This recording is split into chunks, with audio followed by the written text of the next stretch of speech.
नमस्कार।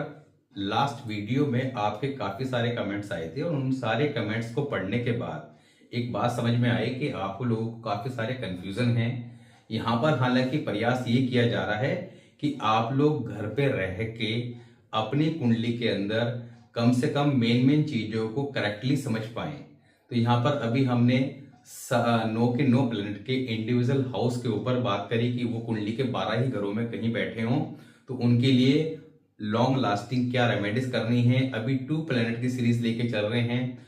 2 प्लैनेट की सीरीज की जब बात करें तो यहाँ पर मेन फोकस क्या है कि आपके अगर कुंडली के अंदर सिंगल या 2 या 3 4 5 जो भी प्लैनेट जैसे बैठे हैं उनके अकॉर्डिंग हमें क्या चीजें फॉलो करनी है ताकि वो अपने बेस्ट रिजल्ट देना स्टार्ट कर सकें।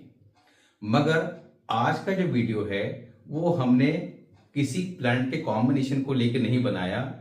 उसके लिए उसके पीछे कारण क्या है कि आप लोगों के कमेंट्स जो पढ़े जा रहे थे तो उसमें बहुत सारे लोगों ने कमेंट डाल रखे थे कि मेरा बृहस्पति कुंडली में अच्छा था, इसकी महादशा चली तो उसके अंदर मुझे लॉस हो गया, ये हो गया, वो हो गया। तो ये सारे कंफ्यूजन क्यों? तो आज का वीडियो जो है आपने मेरी ये एडवाइस है कि अगर कम से कम एक बार ही पूरा देख लिया और ध्यान से देख लिया और जो बातें आपको बताई जाएंगी कि आपने अपनी कुंडली को स्टेप बाय स्टेप कैसे चेक करना है, तो निश्चित तौर पर आप सभी चीजों को पॉइंट को नोट करते जाइएगा। देन डेफिनेटली आप अपनी कुंडली को खुद ही समझ पाएंगे और साथ ही अपनी नहीं अपनी फैमिली के चार्ट को भी देख पाएंगे कि किसकी लाइफ में कब चैलेंजेस आएंगे, क्या अच्छा है क्या खराब है।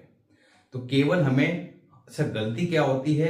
गलती ये होती है कि हम लोग सिर्फ अपनी कुंडली अपने प्लैनेट की पोजीशन के बारे में समझना पसंद करते हैं कि किसी का सूर्य 6th हाउस में तो सिर्फ सूर्य 6th हाउस के बारे में देखना चाहेगा, या अगर उसकी खुद की कुंडली एनालाइज की जा रही है तो वो ठीक है, दूसरे की जा रही है तो सर ये तो टाइम खराब हो रहा है। यहाँ पर ऐसा नहीं है। यहाँ पर आज एक कुंडली का एग्जाम्पल क्यों लिया जा रहा है ताकि आप इसको डिटेल में अपने चार्ट पर अप्लाई करके समझ सकें। तो आज हमने एग्जाम्पल के तौर पे कुंडली ली है। ये लास्ट वीडियो में ही इन्होंने कमेंट डाला हुआ था, तो किसी नीरव चाला करके हैं, उनके कुंडली है, लड़का है ये और उम्र अभी 23 साल है। तो पूछा इसके बारे में जरा बताइएगा। तो आपने इसी तरीके से अपने चार्ट को चेक करना है। इससे आपको क्या चीजें क्लियर होंगी कि आपकी दशा जो चल रही है, महादशा, वो कैसी चल रही है, आपका गोचर जो चल रहा है वो कैसे चल रहा है, फिर अच्छा है या खराब है ये कैसे तय करें, कुंडली के अंदर कौन से प्लैनेट स्ट्रांग है कौन से खराब हैं, साथ ही आपका वर्चुअल का इंपैक्ट डाल रहा है, और फिर फाइनल कंक्लूजन कैसे निकालना है, जीवन में सफलता कब जाके मिलेगी। तो ये सारे के सारे factor step by step note करेंगे और डेफिनेटली आई एम 100% श्योर कि अगर आपने एक बार, और मैं एडवाइस ये करूंगा क्योंकि जैसा मैं खुद करता हूं वैसे ही आपको एडवाइस कर रहा हूं कि नॉर्मली अगर मैं किसी चैप्टर को पढ़ता हूं तो एटलीस्ट उसको 2 से 3 बार पढ़ता हूं और बीच बीच में उसको रिपीट करता रहता हूं। मतलब मुझे ऐसा लगता है कि मैं अपनी लाइफ में किसी चैप्टर को 8-10 बार से ज्यादा तो पढ़ चुका हूंगा। उससे क्या होता है कि चीजें आपके धीरे धीरे धीरे समझ में आती है। एक चैप्टर आप एक बार पढ़ोगे या कोई वीडियो आप एक बार देखोगे आपको समझ में आएगी, मगर 50% दोबारा देखोगे 30% और क्लियर होगी, तीसरी बार देख लोगे तो 100% क्लियर हो जाएगी। और गलती सबसे बड़ी क्या करते हैं कि हर व्यक्ति को शॉर्टकट चाहिए कि 10-5 मिनट के अंदर कुछ ना कुछ सोल्यूशन मिल जाए, जीवन चेंज हो जाए, हमें सब कुछ समझ में आ जाए। नॉर्मली 90% केस में ऐसा होता है। तो यहां पर थोड़ा सा धैर्य रखना जरूरी है। हम लोग का प्रयास क्या रहता है कि जैसे अब हम लोग वीडियो बनाते हैं तो उसके अंदर भी कोशिश ये रहती है कि समय सीमा को कम से कम रखा जा सके। अब नॉर्मली क्या होता है कि बहुत सारा आपने लोगों ने देखा होगा कि जब वीडियो बनाते हैं तो उसके ऊपर ड्रॉ भी करेंगे, फिर प्लैनेट भी लिखेंगे, तो उसके अंदर 15-20 मिनट इसी में खराब हो जाते हैं। मगर यहाँ पर आपके लिए जो 20-25 मिनट की वीडियो बनाई जाती है उसके पीछे 1 घंटा पहले तैयारी की जाती है। तो इसका मतलब क्या है कि एक वीडियो बनाने के लिए एटलीस्ट जो है 1.5 से 2 घंटे का टाइम स्पेंड होता है। अब यहां पर एक रिक्वेस्ट और थी कि यहां पर जब भी किसी की, क्योंकि ये बात मुझे कहना याद नहीं रहता हर वीडियो में, कि जब भी किसी की कुंडली का विश्लेषण किया जाए, इस वीडियो में कमेंट बॉक्स में आते रहते हैं तो हम बीच बीच में करते रहते हैं।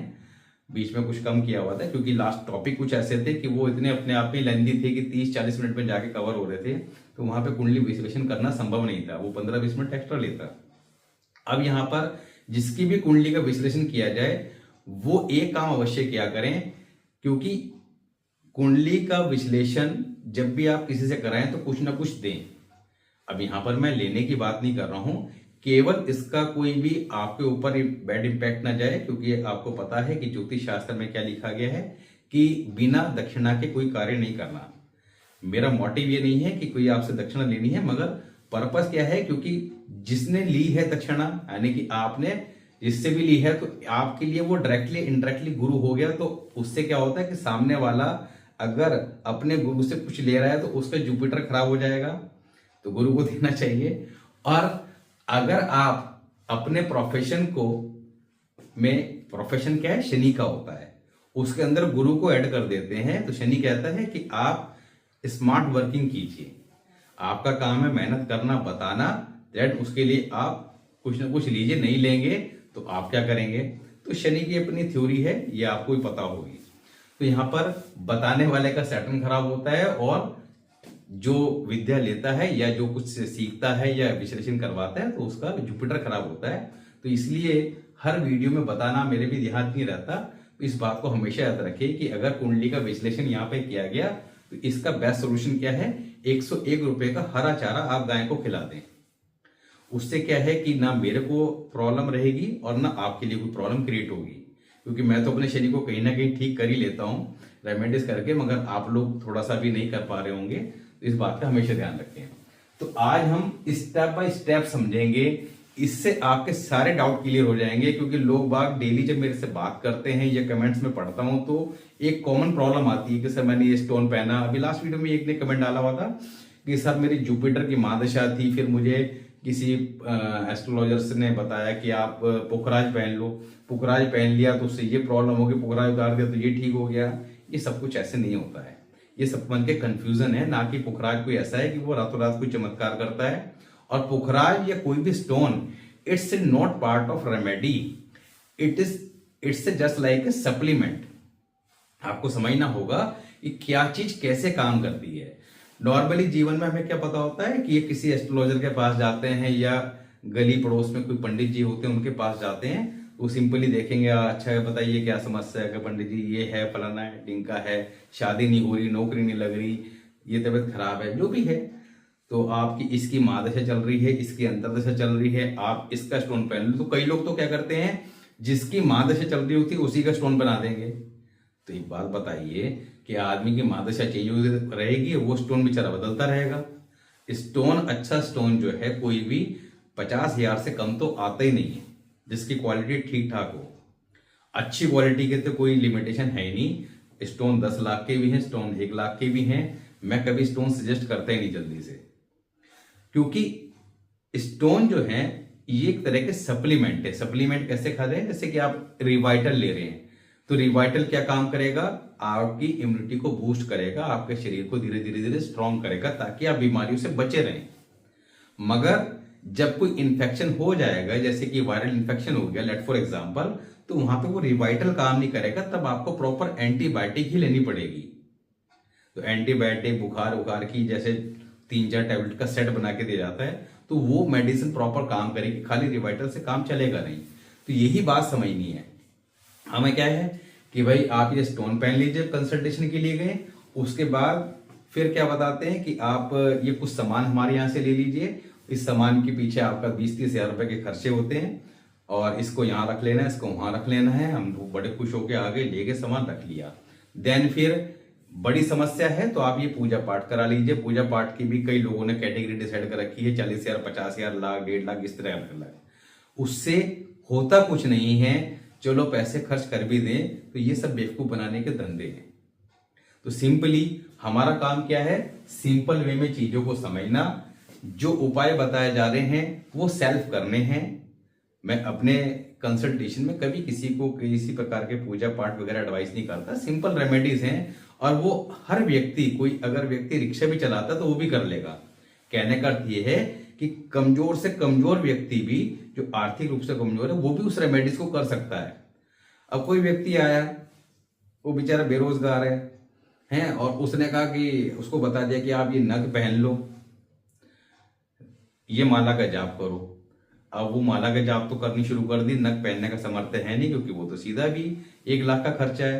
तो बेचारा इसके दिमाग में बैठ के, जब तक नग नहीं पहनूंगा जीवन में उद्धार नहीं आएगा, किसी तरह जुगाड़बाजी करके वो नग पहन के बैठ गया। उसके बाद फिर बेचारा और कुछ करने लायक रहा ही नहीं, कि बड़ी मुश्किल से लाख रुपए खर्च किए थे। तो ये सबसे बड़ी समस्या है। मगर यहाँ जो रेमेडीज हैं कि भाई आपको चने की दाल देनी है या आपको कोई अन्य चीज देनी है, वो सारी की सारी इजी टू डू हैं, थोड़ा सा हमें प्रॉपर वे में करनी होती है।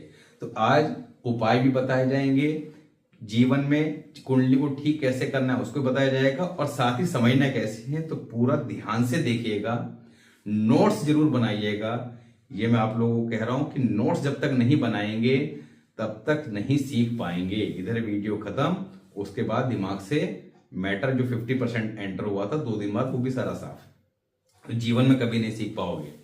तो यहां पर नीरव चावला की डिटेल है 29 अप्रैल सन 2002 10:55 रात्रि के, जलंधर पंजाब। ये इनकी लगन कुंडली है, ये इनका वर्षफल है।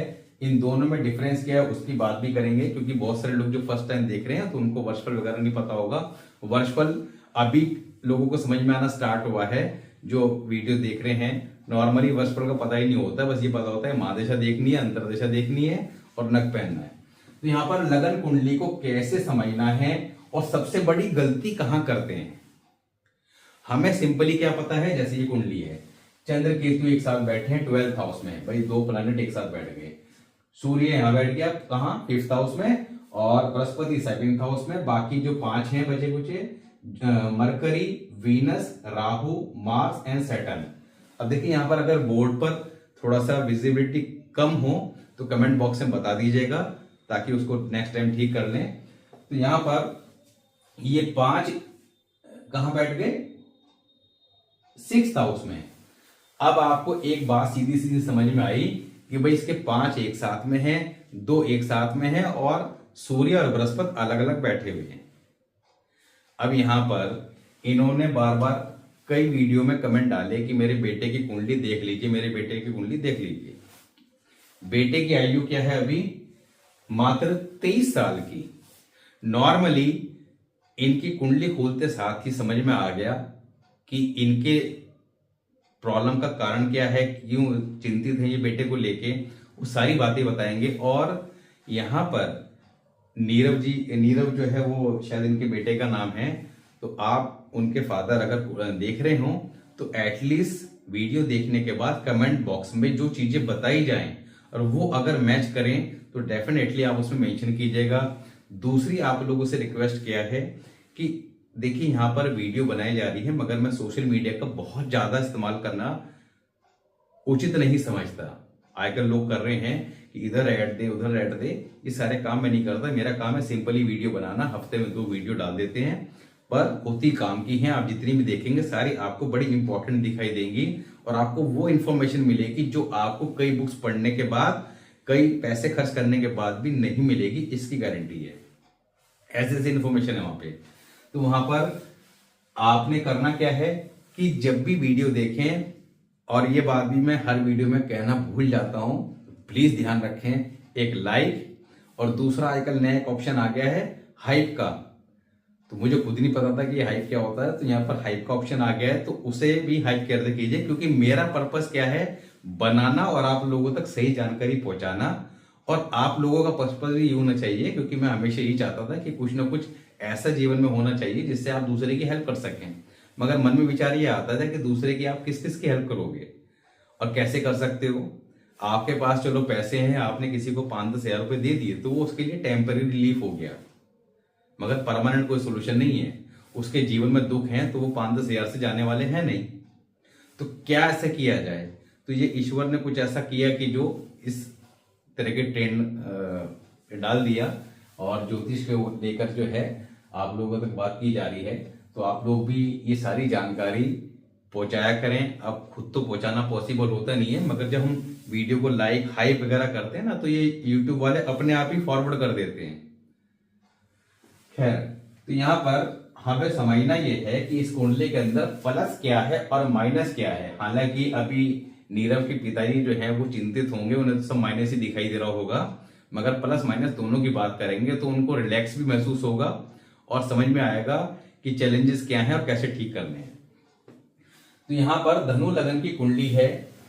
सूर्य 5th हाउस में, राहु बुध शुक्र मंगल शनि 6th हाउस में, बृहस्पति 7th हाउस, चंद्र केतु 12th हाउस। तो यहाँ पर हमें पहले चेक करना है कि कौन कौन से कॉम्बिनेशन कुंडली में बने हुए हैं, क्योंकि हमें दिखाई कम दे रहे हैं कि 2 एक साथ और 5 एक साथ। कॉम्बिनेशन कितने बने हैं पहले इस बात को समझना है। तो समझ लीजिएगा, चंद्र केतु एक साथ बैठे हैं, बुध और शुक्र का कॉम्बिनेशन, इसको एक कॉम्बिनेशन मान लीजिए। बुध के साथ मंगल है, इसको एक कॉम्बिनेशन मान लीजिए। बुध के साथ शनि है, इसको एक कॉम्बिनेशन मान लीजिए। इसी तरह राहु और बुध, सबके अलग अलग कॉम्बिनेशन, और सबको कैसे कैलकुलेट करना है उसको समझ लीजिएगा। और ये बता नहीं रहे हैं, ये काम करेंगे। तो यहां पर नीरव के फादर जी से रिक्वेस्ट है कि जितनी बातें बताई जाएंगी सब बातों के लिए डिटेल में कमेंट डाल के बता दीजिएगा, ताकि सभी लोग उस बात को समझ जाए, उनको कॉन्फिडेंस लेवल बढ़ेगा।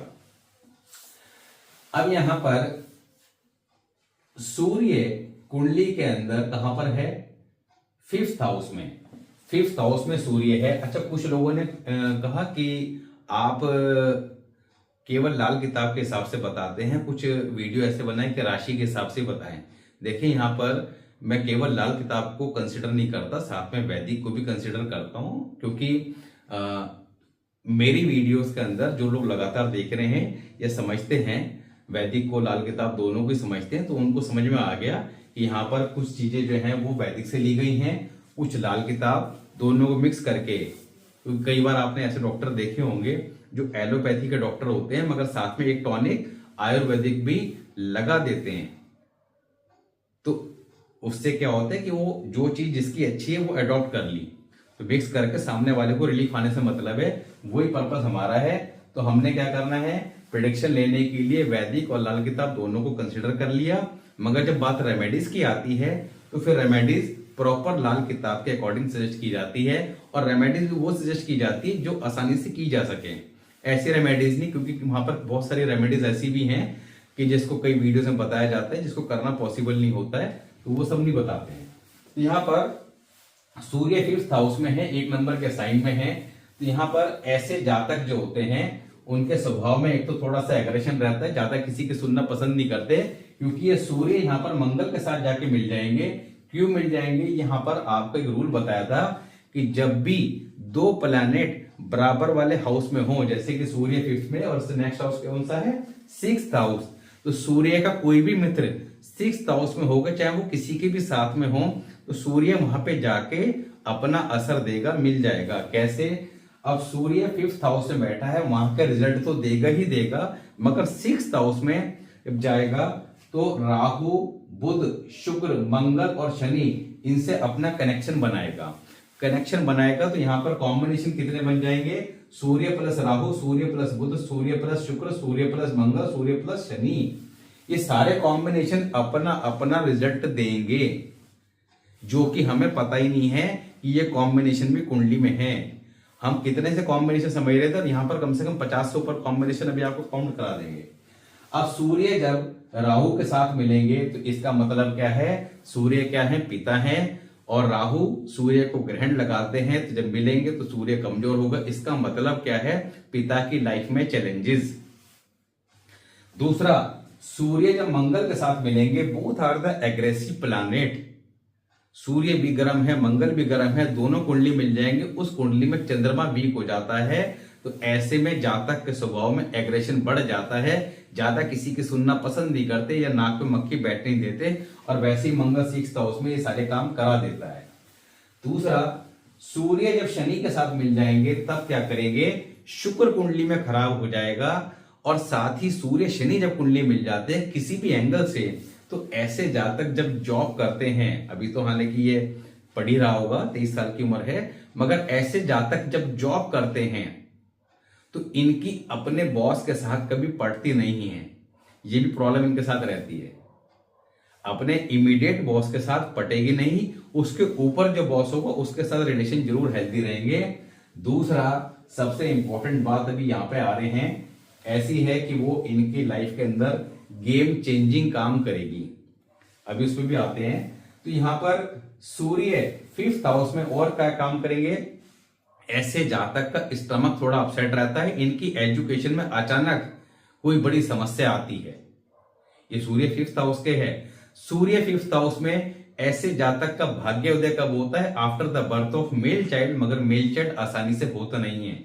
सूर्य 5th हाउस 1 नंबर के साइन में, अब साइन की बात आ गई, आप कहते हैं साइन को कंसिडर कैसे करें, तो सूर्य कुंडली में 1 नंबर के साइन में हो, कहीं बैठा हो, 1st हाउस में हो, 1st हाउस ये है, या 1 नंबर के साइन में हो, कहीं बैठा हो, क्या ऐसे जातक के परिवार खानदान में, परिवार खानदान की जब बात करते हैं तो फादर की साइड, मदर की साइड, ये परिवार खानदान हो जाता है। शादी के बाद इन-लॉज भी होता है, कोई ना कोई गवर्नमेंट सेक्टर में अवश्य देखने को मिल जाता है।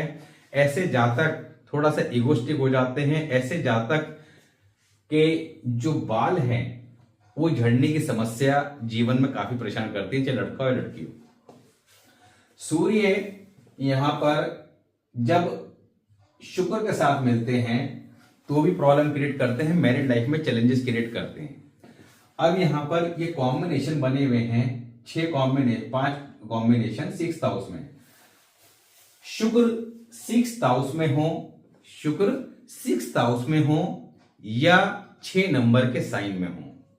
अब मैं क्यों कह रहा था कि आप सब बातें जो बोली जा रही हैं उनके नोट्स बनाइएगा और जितने मर्जी कुंडलियों पर लगाइएगा, सारी मैच करती दिखाई देंगी।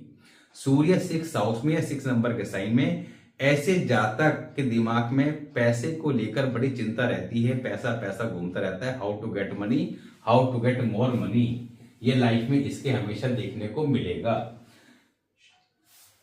शनि 6th हाउस में हो तो ऐसे जातक के साथ क्या क्या रहता है, 6th हाउस में हो या 6 नंबर के साइन में हो। अब साइन वाली समस्या भी दूर कर दिया आपकी, 6th हाउस में हो या 6 नंबर के साइन में हो और यहां पर 2 नंबर के साइन में बैठे हैं शनि, तो क्या करेंगे, अब सारे रूल लग जाएंगे शनि के। शनि 6th हाउस में ऐसे जातक का नॉर्मली घर जहां कहीं भी रहे किस प्रकार का होता है, टी पॉइंट या बंद गली या कॉर्नर हाउस होता है, मगर इनको रहना नहीं चाहिए। ऐसे जातक जीवन में किसी के लिए कितना भी कर ले, इनका कोई उपकार नहीं मानता, थैंक्स नहीं बोलता। शनि 2nd नंबर के साइन में हो, 2 नंबर के साइन में हो या 2nd हाउस में बैठे हो, तो ऐसे जातक के मन में नेगेटिव विचार जीवन में ज्यादा आते हैं, नेगेटिव बातें ज्यादा करते हैं। 2 नंबर के साइन में शनि हो या राहु, और यहां तो दोनों ही हैं, शनि हो या राहु हो, कोई एक भी हो, 2nd हाउस में हो या 2 नंबर के साइन में हो, मगर यहां पे दोनों ही हैं, तो ऐसे जातक की वाणी में दोष उत्पन्न हो जाता है। ऐसे जातक को कोई बात हल्की सी दाएं बाएं की लगे, सामने वाले को अच्छी खासी खरी खोटी सुना देते हैं और बड़े होकर तो ये गाली गलौज भी कर देते हैं।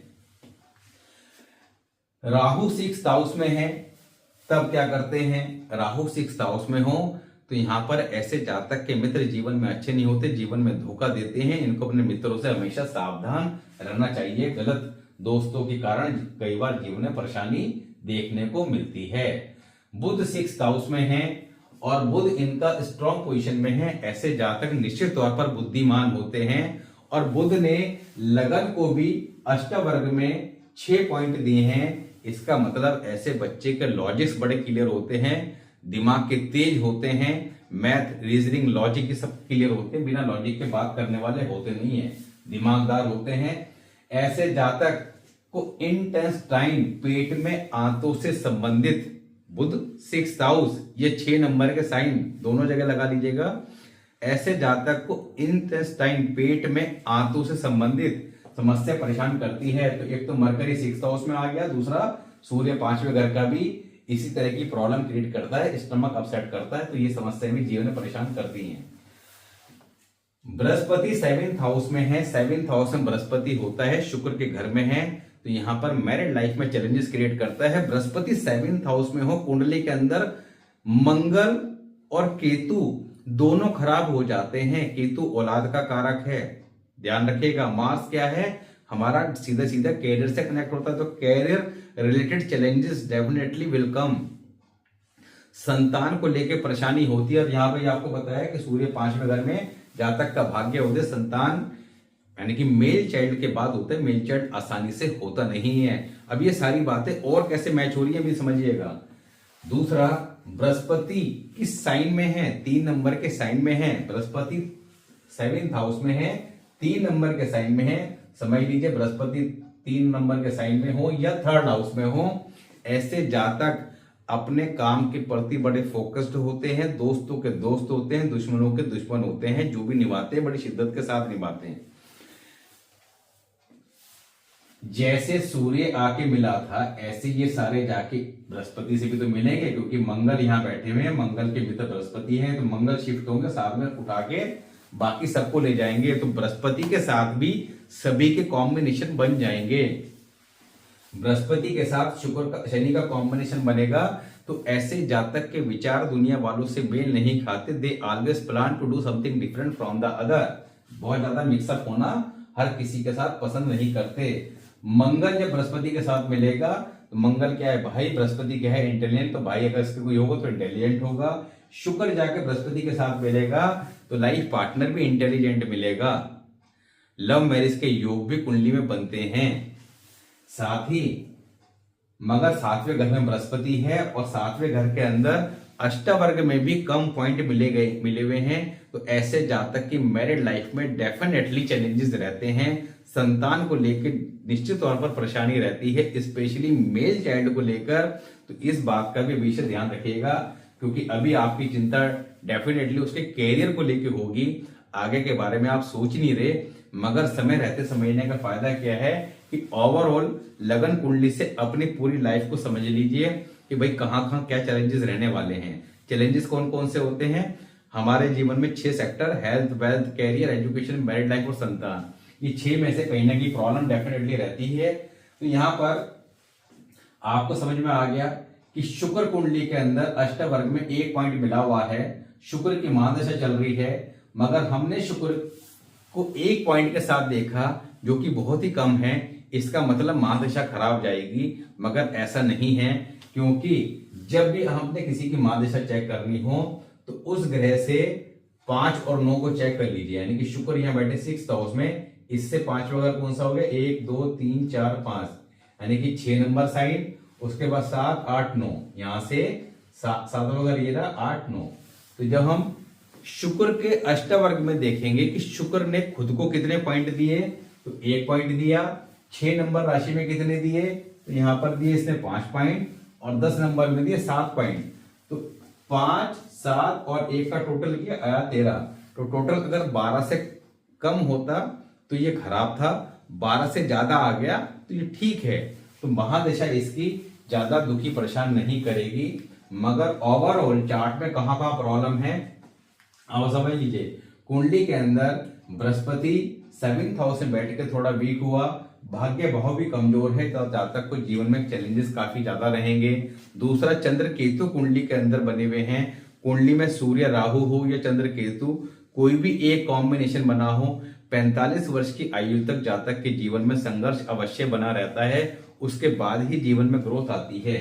चंद्र केतु कुंडली में जब भी एक साथ हो या किसी तरह से भी मिल रहे हो, तो ऐसे जातक अपनी मदर से अटैच तो होते हैं, मदर से किसी न किसी बात पे झगड़ा हो जाता है। चंद्रमा जब 8 नंबर के साइन में हो तो या 8th हाउस में हो, ऐसे जातक की मदर की लाइफ में काफी ज्यादा चैलेंजेस रहते हैं। ऐसे जातक जब पढ़ाई करते हैं तो इनकी एजुकेशन में कोई ब्रेक आता है या सब्जेक्ट चेंज होता है। ऐसे जातक अपनी 24 साल की आयु तक जो पढ़ाई करते हैं जीवन में काम नहीं आती, उसके बाद जो पढ़ाई करते हैं वो जीवन में काम निश्चित तौर पर आती है, उसी के बाद कमाई शुरू होती है। इस बात का विशेष ध्यान रखिएगा। अभी 23 साल का है और अभी इसकी पढ़ाई अगर पूरी हो गई तो इसकी प्रॉपर जॉब लगेगी नहीं, जिसको लेके आप परेशान रहोगे। अब एडवांस में समझ जाओ, अगर इसकी पढ़ाई पूरी हो गई है तो कोई ना कोई कोर्स ऐड करा दो, क्योंकि अभी 23 साल का है। जो 1 साल का हो या 2 साल का हो, जैसी कंप्लीट होगा ऐसी गाड़ी दौड़ने लगेगी। हालांकि ups and down in career देखने को मिलेंगे। 45 वर्ष की आयु तक मेहनत ज्यादा करनी पड़ेगी, चैलेंजेस रहेंगे, मगर फिर भी गाड़ी चलती रहेगी। प्रॉपर जो ग्रोथ आनी चाहिए, प्रॉपर जो पैसा आना चाहिए जिसके लिए बच्चा डिजर्व करता है, वो 45 वर्ष की आयु के बाद आएगा। मगर 45 वर्ष की आयु से पहले उन सब चैलेंजेस को के कारण क्या है और उनको कम कैसे करना है उसकी बात करेंगे। क्योंकि ये चंद्र ग्रहण बना हुआ है, चंद्र ग्रहण के सूर्य ग्रहण कोई भी कुंडली में आ जाए उसका उपाय हर साल करना जरूरी होता है। उपाय किया कैसे जाएगा वो वर्चुअल डिसाइड करेगा, इस बात को समझना है। यहां पर ऐसे जातक मदर से अटैच होते हैं, मदर से किसी न किसी बात पे झगड़ा हो जाता है, चंद्र केतु कुंडली में एक साथ में हो तो माँ दुखी बेटा दुखी दोनों ही दुखी रहते हैं। ऐसे जातक की मदर की कोई ना कोई सर्जरी अवश्य होती है, बच्चे की खुद की भी कोई ना कोई सर्जरी अवश्य होती है। ये रूल क्या है, केतु 8th हाउस में हो या 8 नंबर के साइन में हो, माँ और बेटे दोनों की सर्जरी जीवन में अवश्य होती है, समझ लीजिएगा। यहां पर तीसरा क्या है, शनि की दृष्टि कहां गई, 12th हाउस में चंद्र और केतु से मिले तो चंद्रमा क्या है, मन का कारक, चंद्रमा क्या है, माता का कारक, शनि क्या है, दुख के देवता। तो माँ और मन दोनों जीवन में किसी न किसी कारण दुखी। तो ऐसे जातक जीवन में ज्यादा खुश रहते नहीं है, चाहे कितना ही धन क्यों न कमा ले, मेंटल स्ट्रेस, एंजाइटी, डिप्रेशन से स्थिति का सामना भी जातक को करना पड़ता है। मदर भी दुखी। दूसरा केतु क्या है, औलाद का कारक, बेटे का कारक, और शनि की दृष्टि जाएगी तो शनि दुख के देवता, केतु औलाद, औलाद का दुख, औलाद में बेटे का दुख। अभी क्या बताया था कि जातक का भाग्योदय कब होता है, बेटे की पैदाइश के बाद। बेटा आसानी से होता नहीं है, एडवांस में समझ के रेमेडी करो, चीजों को ठीक करो। अब कैसे होगी वो स्टेप बाय स्टेप करेंगे। तो हमें ये सारी बात समझनी है। ऐसे बच्चे को जीवन में, अब देखिए यहां पर कुंडली को हमने ऐसे डिवाइड कर देना बीच में से। तो जब कुंडली के अंदर 5th हाउस से लेकर आपका, इसको ऐसे डिवाइड कर दीजिए, 5th हाउस से लेकर 10th हाउस और ऊपर के हाउस ये हो गए। तो जब कुंडली के अंदर नीचे के पोर्शन में ज्यादा प्लैनेट हो, इसका मतलब क्या है कि जातक को जीवन में अगर चंद्र केतु ना भी हो तब भी, तो जातक को जीवन में मेन ग्रोथ कब मिलेगी, आफ्टर द एज ऑफ 45। और अगर ऊपर के पोर्शन में हो तो इनको जीवन के अंदर फर्स्ट फेज, जो 45 साल तक की आयु का है वो फर्स्ट फेज है, उसी में ग्रोथ मिल जाएगी। तो यहां पर कुंडली के अंदर अगर हम बात करें तो ऐसे जातक के कैरियर में अप्स एंड डाउन कितने रहे, कुछ भी चैलेंजेस रहे, परेशानी रहे, मगर पैसा अच्छा कमाते हैं, पैसा अच्छा जोड़ भी पाते हैं। The chart is good for career. कुल मिला के the chart is good for career. ध्यान क्या रखना है, 24 साल वाला रूल, कि 24 साल की आयु तक जो पढ़ाई करेंगे जीवन में काम नहीं आएगी। तो अपनी पढ़ाई भी जो चल रही है उसको कंटिन्यू रखना, 24 साल पूरा होने के बाद ही बंद होनी चाहिए, इस बात का विशेष ध्यान रखना। साथ ही अपने उपाय करने हैं, वो उपाय क्या करने हैं उसकी बात करते हैं। क्योंकि अभी ये सारे कॉम्बिनेशन को अगर हम जोड़ जोड़ के देखेंगे तो अभी दुनिया भर के आपके कॉम्बिनेशन निकल के आएंगे। उन सब कॉम्बिनेशन के ऊपर अलग अलग वीडियो मैंने बना रखी है, मगर आपको पता तो होना चाहिए कि कॉम्बिनेशन है किसे। ध्यान समझिएगा, सूर्य बृहस्पति, सूर्य शुक्र, सूर्य राहु, सूर्य मंगल, सूर्य शनि, ये कॉम्बिनेशन नोट कर लीजिए। इन सारे कॉम्बिनेशन पे अलग अलग वीडियो है। उन वीडियो के अंदर जो इंपॉर्टेंट फैक्ट्स बताए हैं, पीछे भी बन रही हैं और आगे भी 2 कॉम्बिनेशन पे आ रही हैं, वो सारे फैक्ट्स जीवन में दिखाई देंगे। इसी प्रकार जितने ये आपस में बैठ के अलग अलग कॉम्बिनेशन बना रहे हैं, जैसे बुध शुक्र का आपस में बना रहा है, बुध मंगल, बुध शनि, बुध शनि बनाएगा तो बुध क्या है, बहन बेटी बुआ मासी साली, क्या है, बहन बेटी बुआ मासी साली। तो बुध हो गया, मंगल साथ में हो गया तो all are aggressive in nature, Shani साथ में हो गया तो जीवन में किसी न किसी कारण दुखी भी। तो ये सारे फैक्ट मिलेंगे। मगर जब एडवांस में आपने समझ लिया और आपको समझने के लिए इसको वेरीफाई करने के लिए क्या करना है कि 5 लोगों की लिस्ट आपके हाथ में दे दी, बहन बेटी बुआ मासी साली की। बिटिया शादी के बाद आएगी, बहन आपकी हो सकता है अभी आपसे छोटी हो या आपके बराबर की हो, शादी ना हुई हो, मगर बाकी बच्चा कौन, बुआ मासी, तो उनके जीवन के बारे में देख लो। अगर आपको समझ में आए कि हाँ भी गुस्से वाली भी हैं और जीवन में दुखी भी रही हैं, तो आप समझ जाओ कि ये घटनाएं बहन और बेटी के साथ, बेटी जब शादी के बाद अगर आ जाए तो देखने को मिल सकती हैं या योग बने हुए हैं। अब ऐसे में एग्जैक्टली किस प्रकार के दुख होंगे वो तो बहन और बेटे की कुंडली बताएगी, मगर आप एडवांस में एडल्ट हो गए और अपना माइंडसेट आपने सेट कर लिया कि भाई यहाँ पर इस तरह की चीजें देखने को मिल सकती है, तो अभी से तैयारी कर लो, उपाय करो, एडवांस में चीजों को ठीक करो। अब करना क्या है?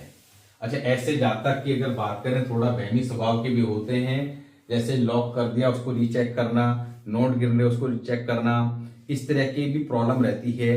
दूसरा, ऐसे जातक अपनी एजुकेशन के लिए या तो अपने जन्म स्थान से दूर जाते हैं या इनका कॉलेज काफी डिस्टेंस पे होता है, ये भी होता है। तो यहां पर दे रहा, मतलब जितने मर्जी प्रोटेक्शन दे दो, अब ये सारे कॉम्बिनेशन है, शुक्र के साथ चंद्रमा का कॉम्बिनेशन बना लो।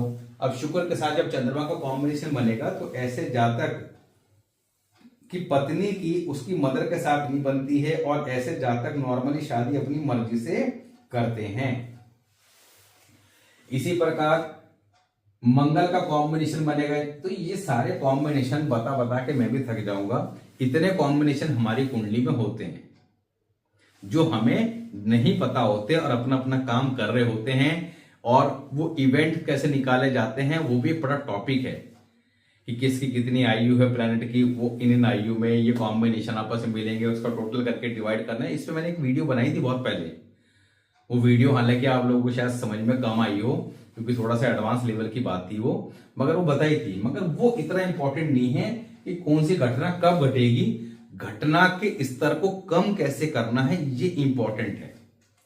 तो यहां पर अब करना क्या है, नंबर 1, ऐसे जातक को लगन कुंडली के अकॉर्डिंग कुछ प्रिकॉशन एंड रेमेडीज आजीवन करनी चाहिए। वर्षफल के उपाय वर्षफल के अकॉर्डिंग करने चाहिए। कैसे? ये वाले उपाय काम करेंगे होम्योपैथी दवा की तरह, ये वाले काम करेंगे एलोपैथी मेडिसिन की तरह। वर्षफल खत्म, उपाय चेंज। वर्षफल जब भी आपका शुरू होगा, आपके जन्मदिन आने पे शुरू होगा, वो आपका नया साल कहलाएगा। शुरू होने से 1 महीना पहले वो अपना पॉजिटिव या नेगेटिव इंपैक्ट देना स्टार्ट कर देगा। अब यहां पे समझिएगा, इस बच्चे को लगन कुंडली को ठीक रखने के लिए क्या क्या करना है। नंबर 1, ऐसे बच्चे को जीवन में एक प्योर ब्लैक कलर का डॉग जरूर पालना चाहिए, इससे इनका फाइनेंस अच्छा रहता है।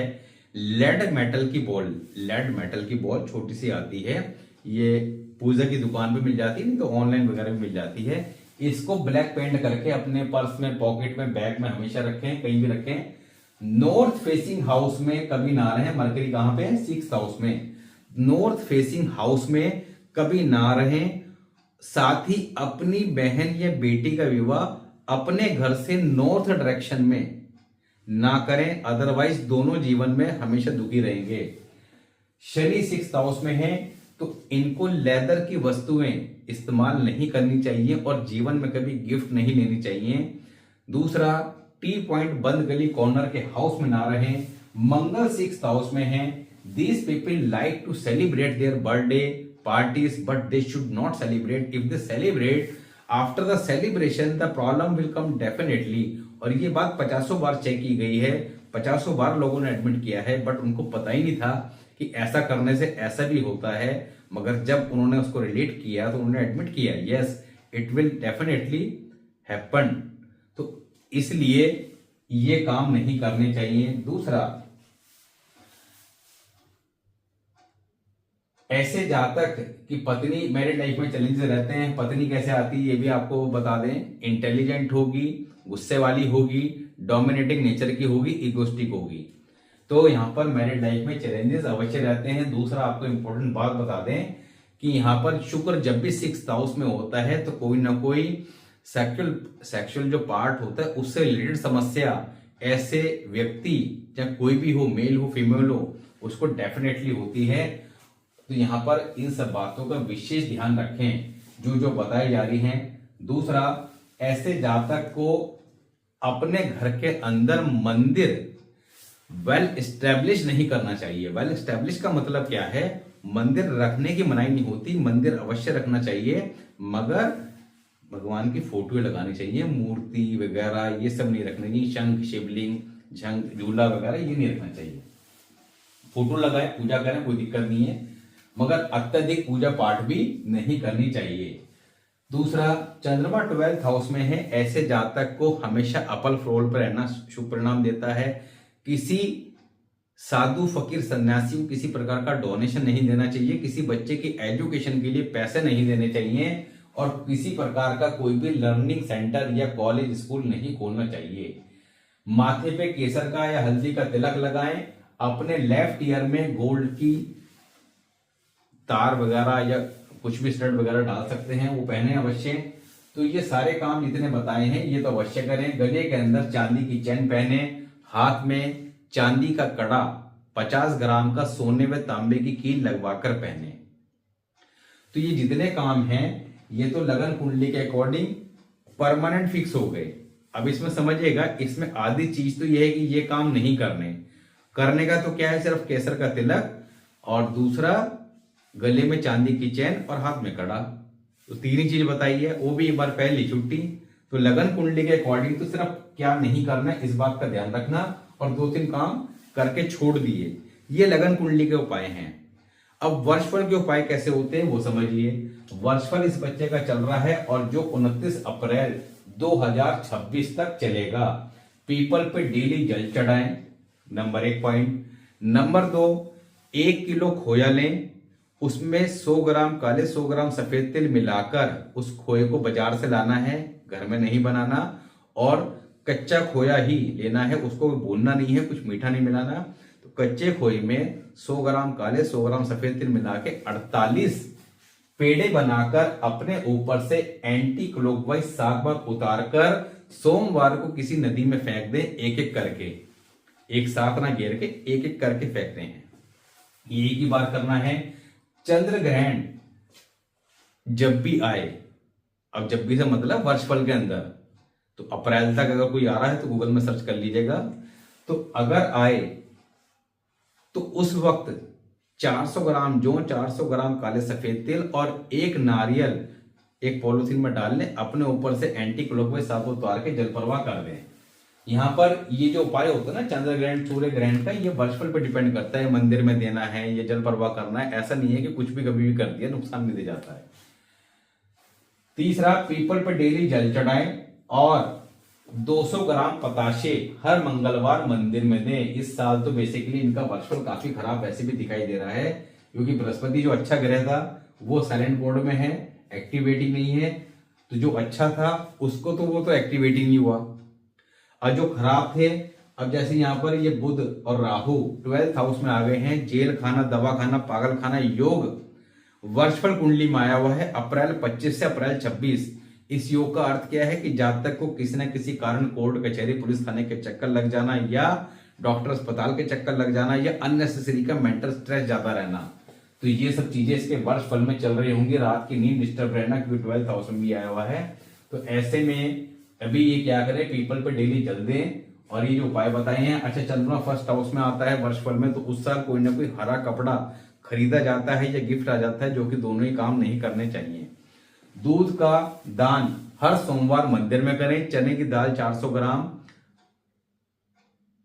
हर बृहस्पतिवार मंदिर में दें, और 200 ग्राम पताशे हर मंगलवार मंदिर में दें। ये 3 कार्य अभी इस बच्चे से कराइए। साथ ही डेली रात को पानी सिराने रख के सोए 1 गिलास, उसको खुला रखना है, नेक्स्ट डे किसी पौधे में डाले, और जब भी नहाए, डेली नहाए तो भी ठीक है, 2-4 दिन में नहाए तो भी ठीक है, पानी में दूध डालकर स्नान करें, 1 कप दूध डालकर। तो ये उपाय इससे कराइए। वर्षफल के जो उपाय हैं ये 29 अप्रैल आने पर स्टॉप कर देने हैं, लगन कुंडली के सदैव फॉलो करने हैं। तो यहाँ पर जब इस तरह से हम उपाय करते हैं तो डेफिनेटली आराम आता है, रिजल्ट आते हैं। और सबसे इंपॉर्टेंट यहाँ आपने देखा होगा कि उपाय बताए क्या हैं भाई। ये वाले उपाय भी सिंपल है, चांदी की चैन पहन लिया, कड़ा पहन लिया। तो स्टोन तो बहुत महंगा था, मगर 10-20 हजार में निपट जाएगा मामला, और वो भी कोई जरूरी नहीं कि आप इमीडिएट अभी करो, आगे पीछे कर सकते हैं। वर्षफल के में क्या बताया, 400 ग्राम चने की दाल कितने की आ गई, 40-50 रुपए की। मावे वाली रेमेडी कितने की आ गई, हो गई एक बार 500 रुपए की, एक ही बार करनी है। चंद्र ग्रहण वाली रेमेडी कितने की हो गई, मुश्किल से 100-150 रुपए की। और ये दूध का पैकेट और ये 200 ग्राम पताशे, ये कितने की है, 30-40 रुपए की रेमेडी। बट स्टोन से ज्यादा काम करेंगे। स्टोन कोई रेमेडी नहीं होती, इस बात को समझ लीजिए। लोग बाग स्टोन पहन के बैठे रहते हैं, जीवन भर कंफ्यूज रहते हैं कि अब क्या होगा तब क्या होगा, कुछ हुआ नहीं।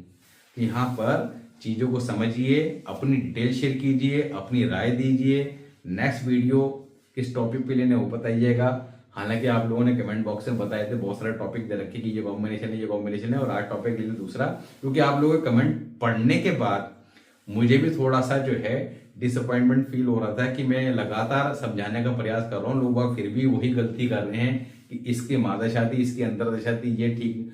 मैंने महादशा को कैसे चेक करना है इस पे प्ले लिस्ट वीडियो है, कृपया ध्यान से जाके वहां चेक करो, जिसको अपनी महादशा चेक करनी है कौन सी चल रही है, अंतरदशा किसकी। महादशा भी खराब है, अंतरदशा भी खराब है, गोचर भी खराब है, that time period is very bad. और आप, मैंने उस वीडियोस में, पिछले जो वीडियो है अष्टावर्ग को लेके, महादशा को लेके, वो में सारे पॉइंट आपको इजीली क्लियर हो जाएंगे। आप 2 मिनट में खुद ही कैलकुलेट कर लोगे कि मेरी ये महादशा कौन सी अच्छी है, कौन से प्लांट की अंतरदशा अच्छी है, कौन सा गोचर मेरा अच्छा है। उसका खराब है तो इलाज वर्षफल है, ठीक है और ठीक करना है तो भी इलाज वर्षफल है। इलाज सारी समस्याओं का वर्षफल से ही होगा, ये बात ध्यान रखें। Varshphal is the most important thing. दूसरा, कुछ लोग कंफ्यूज होते हैं कि साहब केतु तो आपने यहां बिठा दिया, राहु वहां चला गया इसके बराबर में। देखिए लाल किताब के वर्षफल में चले जाते हैं, वो एक अलग कॉन्सेप्ट है। वैदिक के अंदर आमने सामने ही रहते हैं। तो लगन कुंडली तो ये वैदिक वाली है, इसको लाल किताब में कन्वर्ट करने की आवश्यकता नहीं है, क्योंकि उसमें तो राशि बना, तो वो सब कंफ्यूजन नहीं बना। हमने सिंपल सा ऐसे कुंडली बनानी है, ऐसे वर्षफल। वर्षफल भी इजी है बनाना। सॉफ्टवेयर कोई भी एस्ट्रोसेस का डाउनलोड करें, उसके अंदर लाल किताब सेक्शन में जाएं, स्क्रॉल करेंगे तो वर्षफल आ जाएगा। तो वेरी वेरी सिंपल है, यहाँ पर चीजों को समझना, ठीक करना, और रेमेडी भी आसान है। तो चीजों को समय रहते समझ लीजिए, ठीक कीजिए, लाइफ को एंजॉय कीजिए।